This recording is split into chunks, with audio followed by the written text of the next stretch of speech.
ജീവധാര ജീവമൊഴി കാൽവരിനാഥന്റെ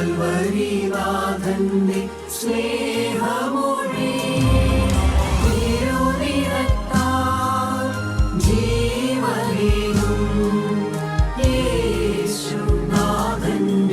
ജീവമൊഴി ജീവധാര ജീവധാര ജീവധാര.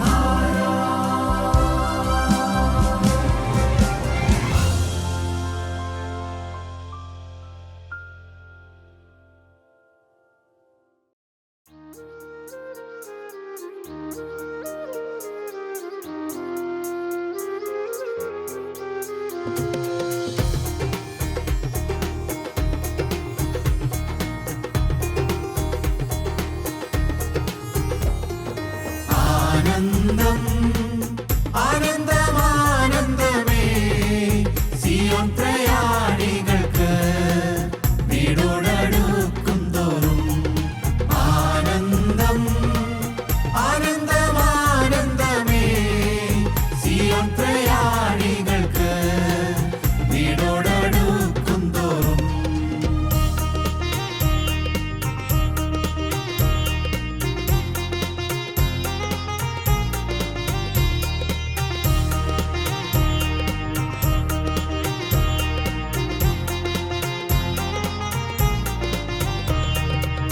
നൃത്തം ചെയ്യുവാനും വിലാപം മാറ്റി നൃത്തം ചെയ്യുവാനും വിലാപം മാറ്റി ആനന്ദിച്ചാർക്കുവാൻ രട്ടു നീക്കി നൃത്തം ചെയ്യുവാനും വിലാപം മാറ്റി ആനന്ദിച്ചാർക്കുവാൻ രട്ടു നീക്കി പുരുമോതാൽ നിറഞ്ഞെന്നു പാടിപ്പുകഴ്ത്തിയിടം മണവാളൻ മഹിമകളെണ്ണി എണ്ണി പുരുമോതാൽ നിറഞ്ഞെന്നു പാടിപ്പുകഴ്ത്തിയിടം മണവാളൻ മഹിമകളെണ്ണി എണ്ണി ആനന്ദം ആനന്ദമാനന്ദമേ സിയോൻ പ്രയാണികൾക്ക് വീടോടടുക്കും തോറും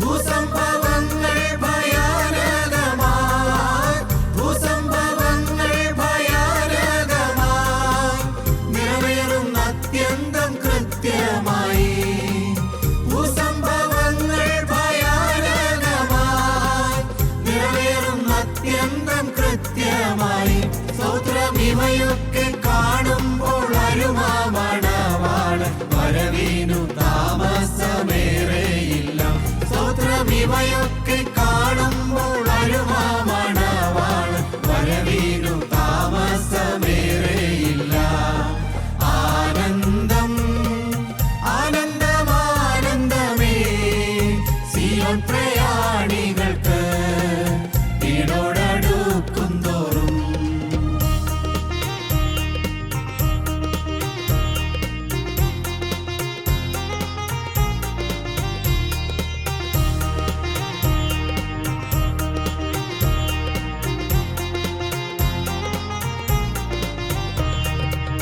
കർത്താവ് ഗംഭീരനാദത്തോടും കർത്താവ് ഗംഭീരനാദത്തോടും പ്രധാന ദൂതന്റെ ശബ്ദത്തോടും കർത്താവ് ഗംഭീരനാദത്തോടും പ്രധാന ദൂതന്റെ ശബ്ദത്തോടും മഹാദൈവത്തിൻ കാഹളനാദത്തോടും കൂടെ സ്വർഗാദി സ്വർഗത്തിൽ നിന്നു വരും മഹാദൈവത്തിൻ കാഹളനാദത്തോടും കൂടെ സ്വർഗാദി സ്വർഗത്തിൽ നിന്നു വരും ആനന്ദം ആനന്ദമാനന്ദമേ സിയോൻ പ്രയാണികൾക്ക് വീടോടടുക്കും തോറും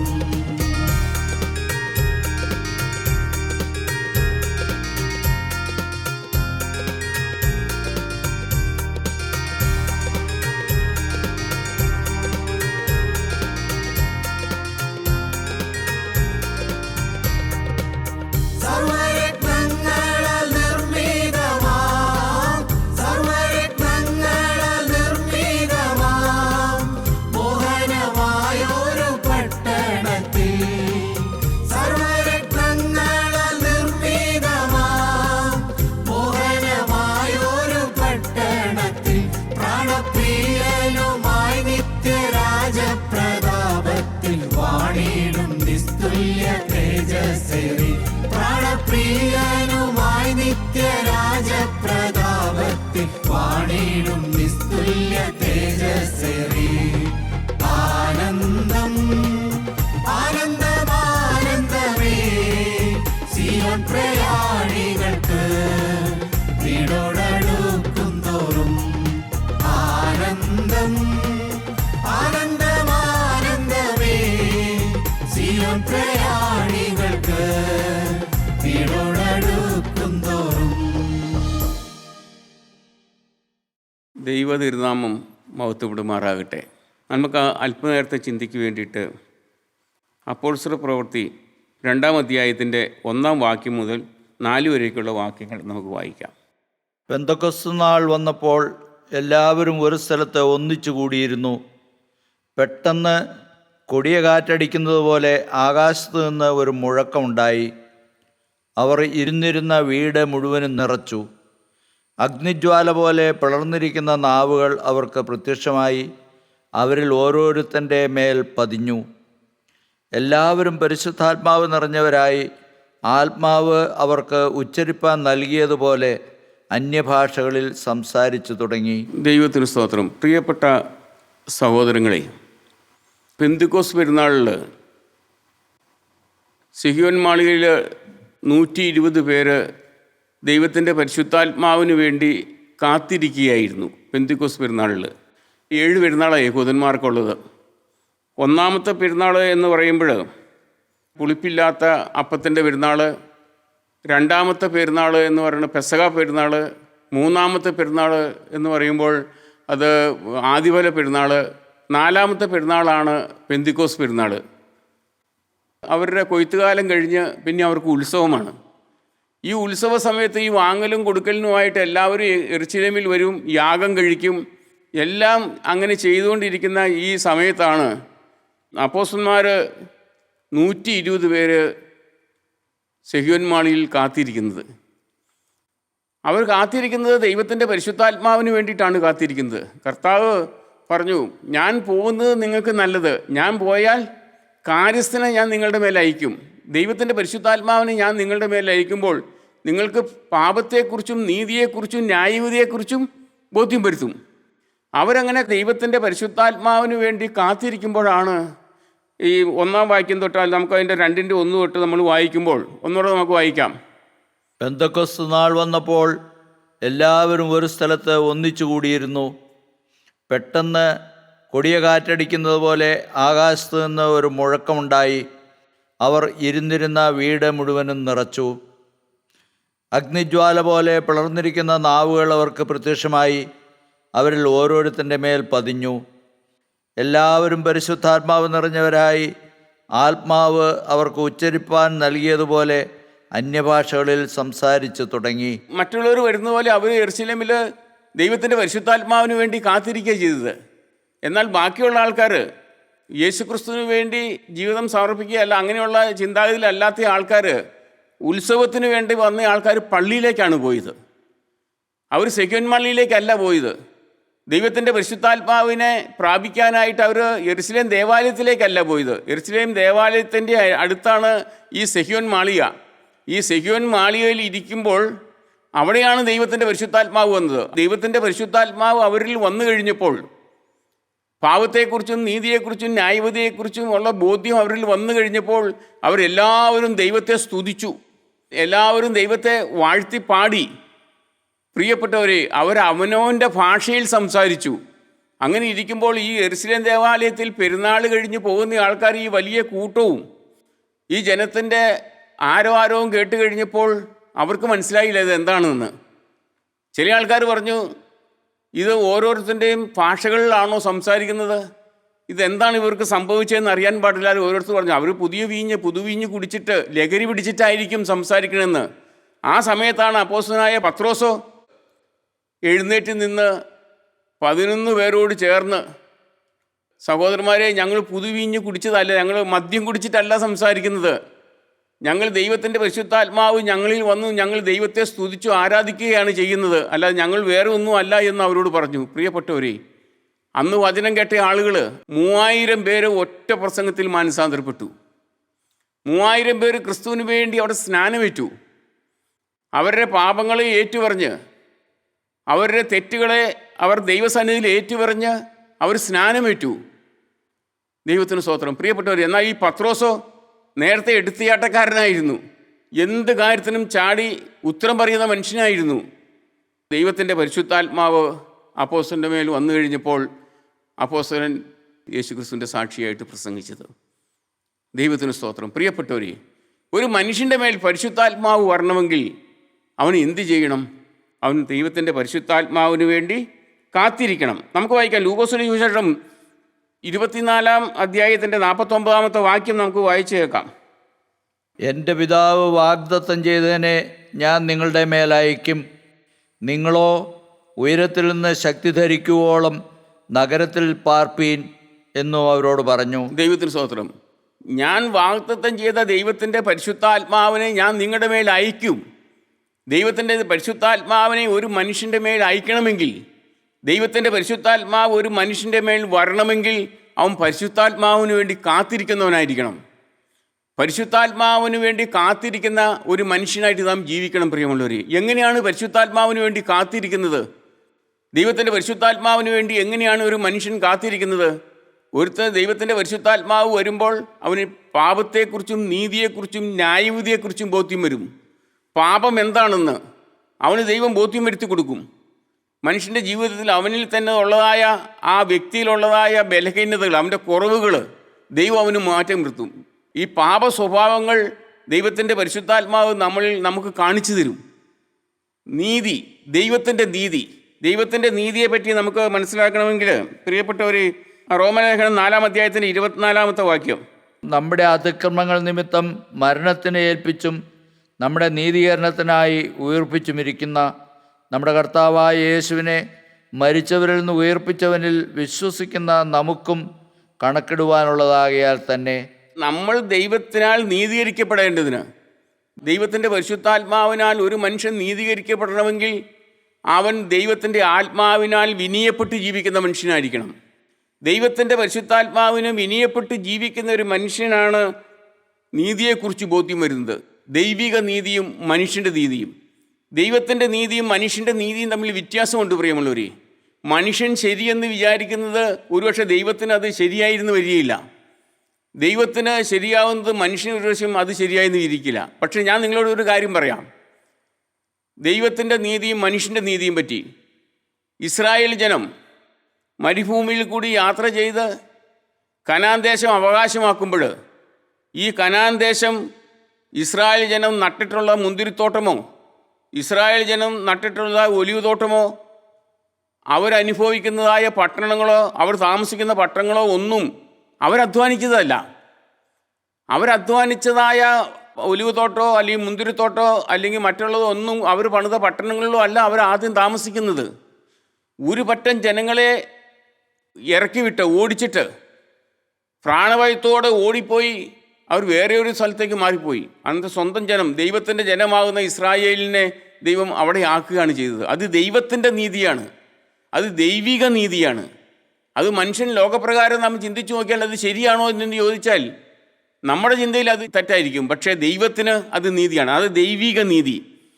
ഒരു മനുഷ്യൻ്റെ മേൽ ദൈവത്തിൻ്റെ പരിശുദ്ധാത്മാവ് വരുമ്പോഴാണ് അവന് പാപത്തെക്കുറിച്ചും നീതിയെക്കുറിച്ചും ന്യായവിധിയെക്കുറിച്ചും ബോധ്യമെടുത്തുന്നത്. ന്യായവിധി, ദൈവത്തിന് സ്തോത്രം. പ്രിയപ്പെട്ടവരെ, ഈ ദൈവത്തിൻ്റെ പരിശുദ്ധാത്മാവ് ഒരു മനുഷ്യനിൽ വരുമ്പോൾ പരിശുദ്ധാത്മാവിൻ്റെ ഫലങ്ങൾ ആ മനുഷ്യനിലുണ്ടാവും.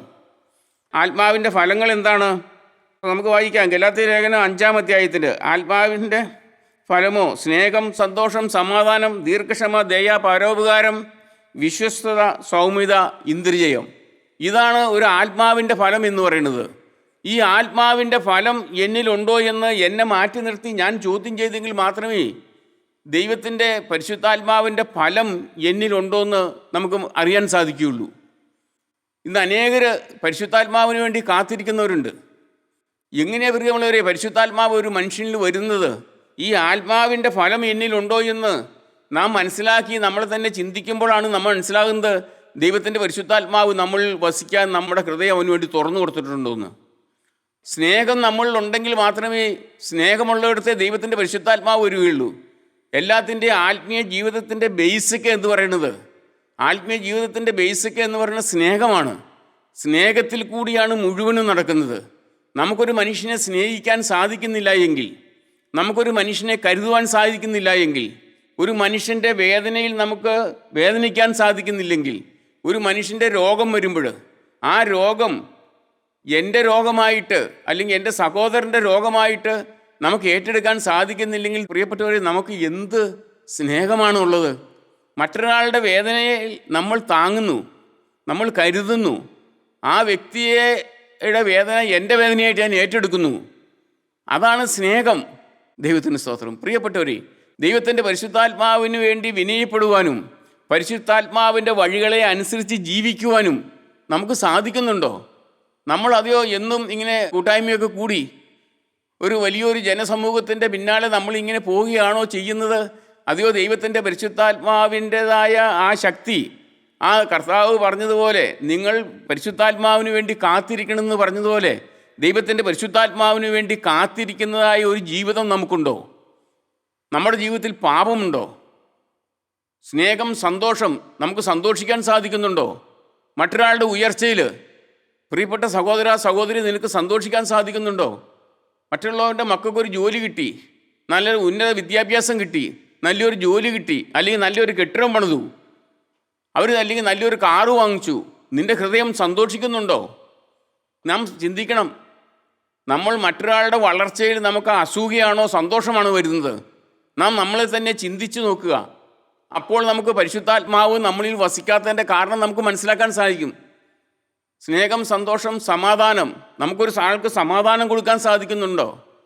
ഒരു മനുഷ്യൻ്റെ വേദനയിൽ, ഒരു മനുഷ്യൻ്റെ പ്രശ്നത്തിൽ, അവൻ നീറുന്ന പ്രശ്നത്തിൽ, കടഭാരത്താൽ വേദനിച്ച് വീട്ടിൽ കിടന്ന് കരയുന്ന സമയത്ത്, അവൻ്റെ കുഞ്ഞുങ്ങളുടെ രോഗം മൂലം അവൻ കരയുന്ന സമയത്ത് ഒരു വാക്ക് പറഞ്ഞ്, മോനെ നീ വിഷമിക്കരുത്, നിന്നെ സ്നേഹിക്കുന്ന ഒരു ക്രിസ്തുവുണ്ട്, നിന്നെ സ്നേഹിക്കുന്ന ഒരു ദൈവമുണ്ട്, നിന്നെ കാണുന്ന ഒരു ദൈവമുണ്ട്, നീ രണ്ട് കണ്ണുകളുടെ ഉയരങ്ങളിൽ നിന്ന് രണ്ട് കണ്ണുകളുടെ സന്നിധിയിലാണ് നീ വസിക്കുന്നത്, നിന്നെ കാണുന്ന ഒരു യേശുവുണ്ട്, നിനക്ക് വേണ്ടി മരിച്ച ഒരു യേശുവുണ്ടെന്ന് പറഞ്ഞ് അവനെ സമാധാനത്തിൽ കൂടെ കൊണ്ടുവരാൻ നമുക്ക് സാധിക്കുന്നുണ്ടോ? പ്രിയമുള്ളവരെ, നാം അനേകരും ഇന്ന് സ്വന്തം കാര്യം നോക്കി ജീവിക്കുക.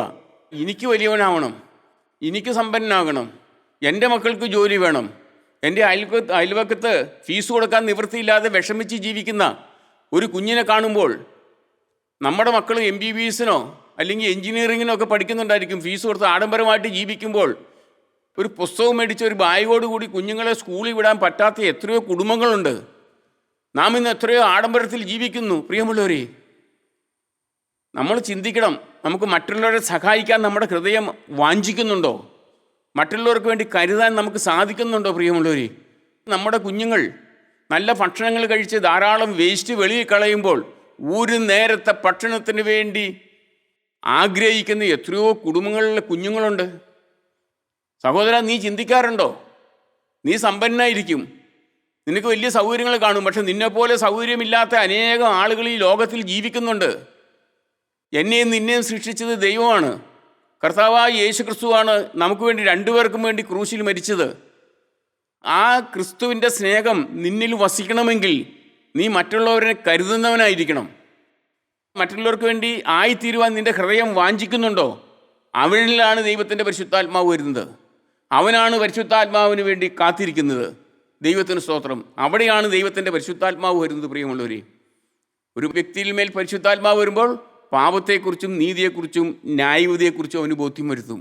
ദൈവത്തിന് സ്തോത്രം. പ്രിയപ്പെട്ടവരെ, ഞാൻ അനേക മനുഷ്യരെ കണ്ടിട്ടുണ്ട്. വിദ്യാഭ്യാസമില്ലാത്തതുകൊണ്ടല്ല, വിവേകമില്ലാത്തതുകൊണ്ടല്ല, സമ്പത്തില്ലാത്തതുകൊണ്ടല്ല, ആഠ്യത്വമുള്ള കുടുംബമാണ്, മാന്യമായിട്ട് ജീവിക്കുന്നവരുവാ, നല്ല ശമ്പളം മേടിക്കുന്നതാ. പക്ഷേ ശത്രു അവരുടെ ഹൃദയം തുറക്കാൻ അനുവദിക്കുന്നില്ല. നിർമ്മല സുവിശേഷം കേൾക്കാൻ അനേകർക്ക് സാധിക്കുന്നില്ല. പ്രിയമുള്ളവരെ, അനേകർ വെറുക്കുന്നു, അനേകർ ഇഷ്ടക്കുറവ് കാണിക്കുന്നു. എന്താ കാരണം? ഇത് പാപത്തെക്കുറിച്ചും നീതിയെക്കുറിച്ചും ന്യായവിധിയെക്കുറിച്ചും ബോധ്യം വരുത്തുന്ന ദൈവത്തിൻ്റെ വചനമാണിത്. ഈ വചനം കേൾക്കുമ്പോൾ മനുഷ്യൻ മാറും. മനുഷ്യന് പാപത്തെക്കുറിച്ചും നീതിയെക്കുറിച്ചും ന്യായവിധിയെക്കുറിച്ചും ബോധ്യം വരും. അവൻ്റെ ജീവിതത്തിൽ മാറ്റേണ്ടത് അവൻ മാറ്റും. ദൈവത്തിന് സ്തോത്രം. പ്രിയപ്പെട്ടവരെ, മനുഷ്യൻ ഇങ്ങനെ പോയാൽ എങ്ങോട്ട് പോകും? വലിയൊരു ആൾക്കൂട്ടത്തിൻ്റെ പിന്നാലെ പോകാനല്ല ദൈവം നമ്മളെ വിളിച്ചിരിക്കുന്നത്. വലിയൊരു ആൾക്കൂട്ടത്തിൻ്റെ പിന്നാലെ പോകാനല്ല പ്രിയമുള്ളവരെ ദൈവം നമ്മളെ വിളിച്ചിരിക്കുന്നത്. ദൈവം നമ്മളെ വിളിച്ചിരിക്കുന്നത് അവന് വേണ്ടി കാത്തിരിക്കുന്ന മക്കളെയാണ് ദൈവം വിളിച്ചിരിക്കുന്നത്. പരിശുദ്ധാത്മാവിന് വേണ്ടി കാത്തിരിക്കുന്ന മക്കളെയാണ് ദൈവം വിളിച്ചിരിക്കുന്നത്. അത് നാം മനസ്സിലാക്കണം. ഞാൻ ദൈവത്തിന് വേണ്ടി കാത്തിരിക്കുന്നുണ്ടോ? ദൈവത്തിൻ്റെ ആത്മാവിൻ്റെ ശക്തി എന്നിൽ വരുവാൻ തക്കവണ്ണം. പ്രിയപ്പെട്ടവരെ, അങ്ങനെ കാത്തിരിക്കാനാണ് ദൈവം നമ്മളിൽ നിന്ന് ആഗ്രഹിക്കുന്നത്. അങ്ങനെ കാത്തിരുന്ന് ആത്മാവിൻ്റെ ഫലങ്ങൾ നമ്മളിൽ വളർന്നു വരണം. സ്നേഹം, സന്തോഷം, സമാധാനം, ദീർഘക്ഷമ, ദീർഘമായിട്ട് ക്ഷമിക്കാനുള്ള ഒരു കൃപ, ദീർഘമായിട്ട് ക്ഷമിക്കുക. അപ്പോസ്തലനായ പത്രോസ് കർത്താവിൻ്റെ അടുത്ത് പറഞ്ഞു, കർത്താവേ, ഞാൻ എത്ര വട്ടം ക്ഷമിക്കണം? 7 വട്ടം ക്ഷമിച്ചാൽ മതിയോ? 7 വട്ടം ക്ഷമിച്ചാൽ മതിയോ? അപ്പോൾ പത്രോസ് വിചാരിച്ചത്, കർത്താവ് പറയും മതി, ധാരാളം മതി, സാറിന് 1-2 പ്രാവശ്യമൊക്കെ ക്ഷണിപ്പിക്കുകയുള്ളൂ, 7 വട്ടം ക്ഷമിച്ചാൽ ധാരാളം മതി എന്നാണ് പക്ഷേ പത്രോസ് വിചാരിച്ചത്. കർത്താവ് എന്താ പറഞ്ഞത്? 7 അല്ല, നീ 7ന് 70 വട്ടം ക്ഷമിക്കണം. ക്ഷമയ്ക്ക് ഒരു അതിരില്ല പ്രിയമുള്ളവർ. ക്ഷമ എന്ന് പറയുന്ന വാക്കിന് അതിരുകളില്ല. ദീർഘമായി ക്ഷമിക്കുക. ദീർഘമായി ക്ഷമിക്കാൻ നമുക്ക് സാധിക്കും. ദൈവത്തിൻ്റെ പരിശുദ്ധാത്മാവ് നമ്മളിൽ വരുമ്പോൾ ദീർഘമായിട്ട് ക്ഷമിക്കാൻ നമുക്ക് സാധിക്കും. അത് സാധിക്കണം. അത് സാധിക്കാൻ വേണ്ടിയിട്ടാണ് നമ്മൾ പരിശുദ്ധാത്മാവിന് വേണ്ടി കാത്തിരിക്കുന്നത്. ദൈവത്തിന് സ്തോത്രം. സ്നേഹം, സന്തോഷം, സമാധാനം, ദീർഘക്ഷമ, ദയ കാണിക്കാൻ പഠിക്കണം. മറ്റുള്ളവരോട് ദയ കാണിക്കുവാൻ.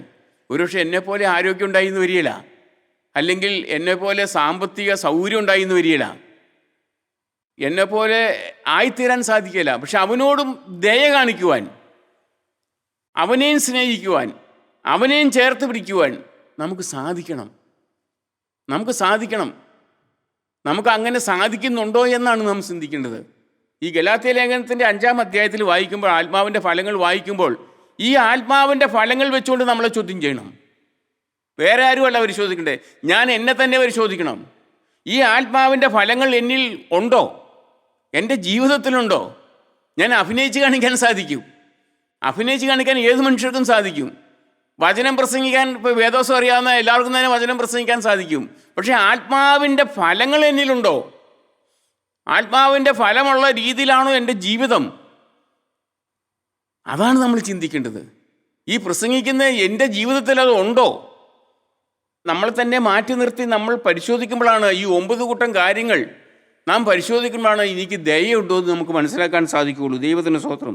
ദയ, പരോപകാരം, മറ്റുള്ളവർക്ക് വേണ്ടി ഉപകാരം ചെയ്യാനുള്ളതായ, മറ്റുള്ളവർക്ക് വേണ്ടി കരുതുവാനുള്ളതായ ആ ഒരു ആത്മാവിൻ്റെ ഫലം നിന്നിലുണ്ടോ? മറ്റുള്ളവരെ സ്നേഹിച്ച്, മറ്റുള്ളവർക്ക് വേണ്ടി കരുതി, മറ്റുള്ളവർക്ക് വേണ്ടി ജീവിക്കാനുള്ളതായ ഒരു വാഞ്ച അത് നമ്മളിൽ വരണം. ദൈവത്തിന് സ്തോത്രം. ദയ, പരോപകാരം, വിശ്വസ്തനായിട്ട് ജീവിക്കുക.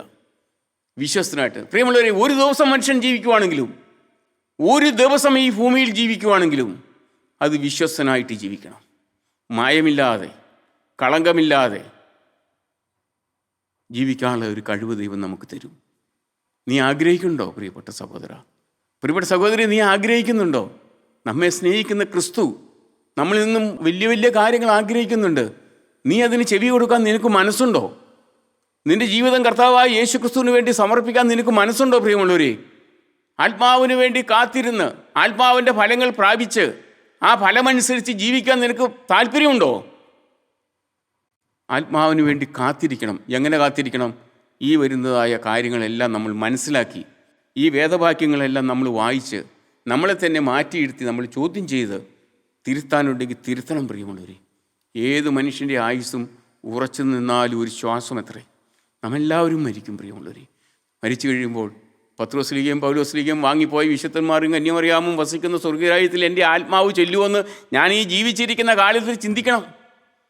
ആത്മാവിൻ്റെ ഫലം കാഴ്ച, ആത്മാവിൻ്റെ ശക്തി നമ്മളിൽ വരണം. ആ ഫലമനുസരിച്ച് ജീവിക്കണം പ്രിയമുള്ളവരെ. അല്ലാതെ വലിയൊരു ആൾക്കൂട്ടത്തിൻ്റെ പുറകെ നടക്കുന്നതല്ല നമ്മുടെ ജീവിതം. നമ്മൾ ആത്മാവിൻ്റെ ഫലമുള്ളവരായിട്ട് ക്രിസ്തുവിന് വേണ്ടി മരണപര്യന്തം വിശ്വസ്തനായിട്ട് ജീവിക്കണം. അതാണ് ദൈവം നമ്മളിൽ നിന്ന് ആഗ്രഹിക്കുന്നത്. നീ ഉയരത്തിൽ നിന്നും ശക്തി പ്രാപിച്ച് ദൈവത്തിന് വേണ്ടി ജീവിക്കണം. ആത്മാവിനെ പ്രാപിക്കണം. ദൈവത്തിൻ്റെ പരിശുദ്ധാത്മാവുള്ളവനായിട്ട് ജീവിക്കണം. ദൈവത്തിൻ്റെ പരിശുദ്ധാത്മാവുള്ള ഒരു മനുഷ്യന് പാപം ചെയ്യാൻ സാധിക്കില്ല, മറ്റുള്ളവനെ വെറുക്കാൻ സാധിക്കില്ല, മറ്റുള്ളവരെ ഉപദ്രവിക്കാൻ സാധിക്കില്ല, ഒരു തെറ്റും ചെയ്യാൻ സാധിക്കില്ല. പറയുകൊണ്ട് അവൻ ആത്മാവിന് വേണ്ടി കാത്തിരിക്കും. ഈ ലോകത്തിൽ കാണുന്നത് ചപ്പൊന്നും ചവറൊന്നും എണ്ണുവാൻ അവൻ്റെ ഹൃദയം സമ്മതിക്കും. അപ്പോസ്തലനായ പൗലോസ് എത്രയോ സമ്പന്നനായ മനുഷ്യനായിരുന്നു, എന്ത് വിദ്യാഭ്യാസമുള്ള മനുഷ്യനായിരുന്നു. എന്നാൽ ക്രിസ്തുവിനെ കണ്ടതിന് ശേഷം ഈ ലോകത്തിൽ കാണുന്നത് മുഴുവൻ ചപ്പൊന്നും ചവറൊന്നും എണ്ണാൻ അപ്പോസ്തലനായ പൗലോസിന് ദൈവം ഭാഗ്യം കൊടുത്തു. അതാണ് ആത്മാവിൻ്റെ ഫലം എന്ന് പറയുന്നത്. ആ ആത്മാവിൻ്റെ ഫലം നമ്മൾക്ക് എല്ലാവർക്കും ദൈവം തരട്ടെ എന്ന് പ്രാർത്ഥിച്ചുകൊണ്ട് അടി നിർത്തുന്നു. ദൈവത്തിന് സ്തോത്രം. ദൈവനാമം മാത്രം മഹത്വപ്പെടുമാറാകട്ടെ.